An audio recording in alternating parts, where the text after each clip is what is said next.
3, 2, 1. Liftoff. We have liftoff. I believe that this nation should commit itself to achieving the goal of landing a man on the moon and returning him safely to the Earth. But in 1961, when Kennedy pledged to put a man on the moon, NASA had little idea of how to get there. It was the most audacious thing NASA has ever attempted in its history. When America says it's going to do something, it does it. A new rocket was needed to rise to the challenge. But developing such a colossal machine would push science and engineering to its limits. These were people who weren't going to accept that failure was an option. What they achieved is little short of remarkable. It is still the most powerful rocket ever built. This film tells the incredible story of how NASA built the machine that flew man to the moon. We have you go for orbit here. Go for orbit. Right on. Over the next 4 years, NASA successfully launches a total of 10 Saturn I rockets, helping perfect the liquid fuel dynamics and multi-stage designs needed for the larger Saturn V.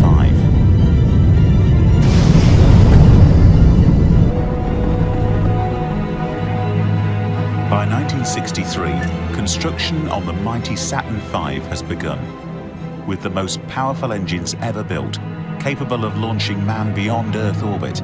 The Saturn V will secure America's dominance in the space race. But building such a colossal vehicle will require precision engineering on an unprecedented scale. The Apollo lunar program was an absolutely enormous undertaking. At the height of the program, they had 375,000 people working on the project. The range of skills that were required was much, much broader than any single company could cover.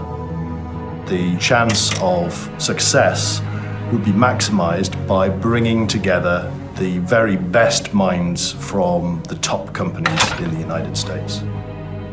Under the direction of Von Braun, Boeing, North American Aviation, Douglas Aircraft Company, and the leading computer giant IBM are all contracted to the Saturn project. And new launch sites, control centers, and vast support complexes are built across America.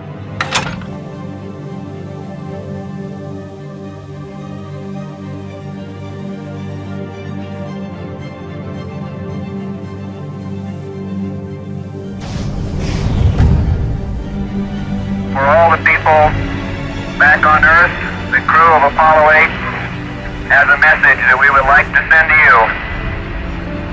In the beginning, God created the heaven and the earth.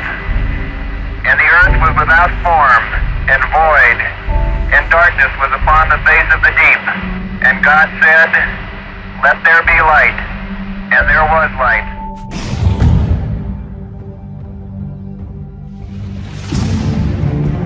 Now with a fully functioning Saturn V, NASA accelerates towards a moon landing.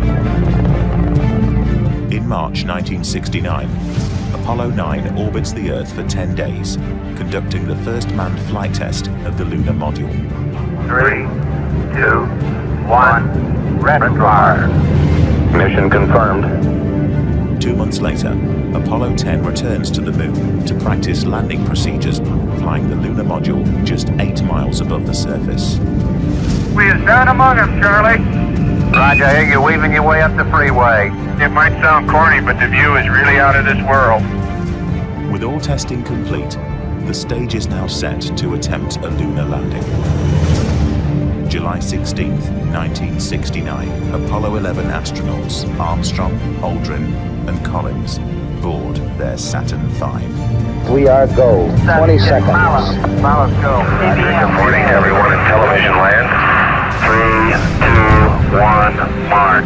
Houston is go for the burn. We're burning, the rates are good. It's a good burn. We go. Beautiful job. All hardware works perfectly, and the stage is set for further explorations later.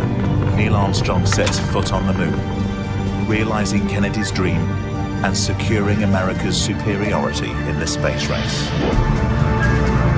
That's one small step for man, one giant leap for mankind. Sky and notice beautiful Mother Earth. Hey, there she is. Oh boy. There is orange soil. It's all over. Hey, it is. I can see it from here. It's orange. 3, 2, 1, ignition. Right away, Houston. Okay. Take your final look at the valley towards Central. Here, man completed its first exploration of the moon. May the spirit of peace in which we came be reflected in the lives of all mankind.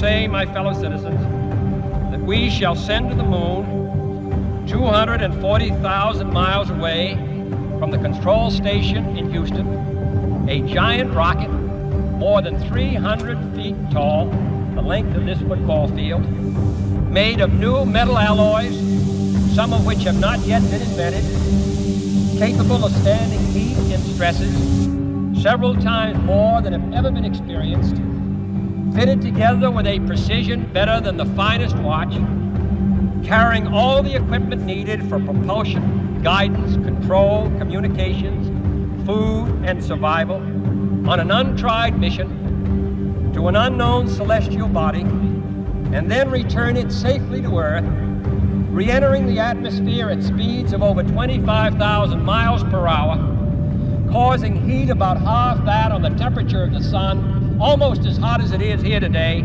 and do all this, and do all this, and do it right, and do it first before this decade is out, then we must be bold.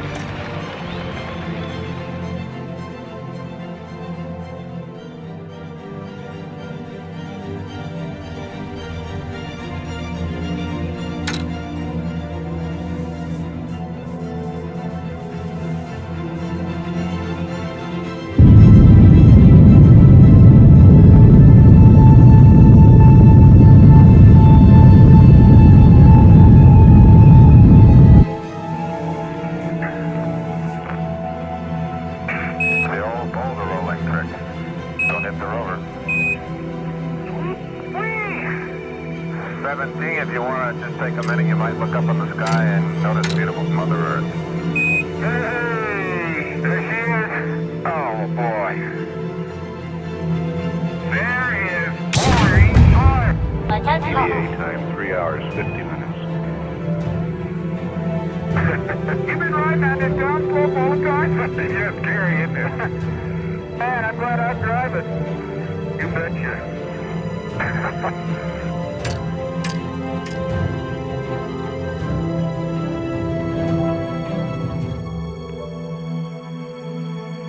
That man turned over there. See that Gino? Can you see that right? Oh, yeah. Oh, boy. That surge looks like a blocky rim fresh impact crater right now. 17, we're looking at a nominal station 9 here. You got about 5 minutes remaining. No such thing as a nominal station anymore. The geology is alive control.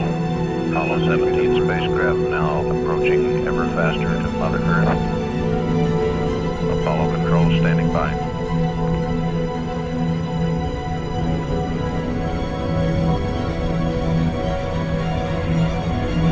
We're 4 seconds from RRT. Roger, American. RRT. Okay. Okay, about 3.1 Gs.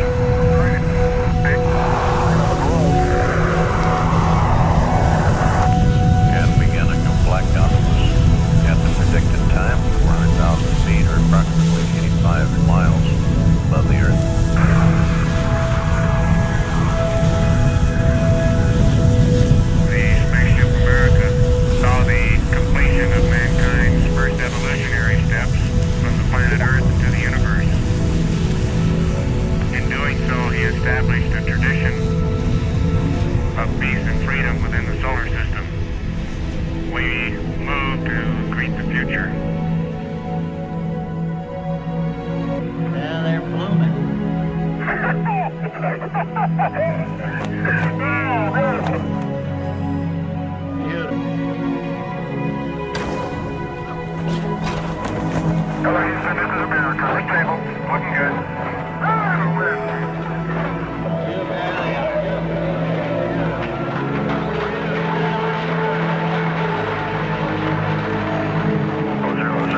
Good class cover. Good class cover. The sun, the moon, and the stars which you set in place. In humble gratitude, we thank you for the safe return from your heavens of these pioneers in space. May their achievements contribute to the unity of mankind and peace for all your people in this holy season. Amen. I don't believe it. 3 inches below 4 inches below the surface, a very light gray material. We got some pretty good pictures of it, I think.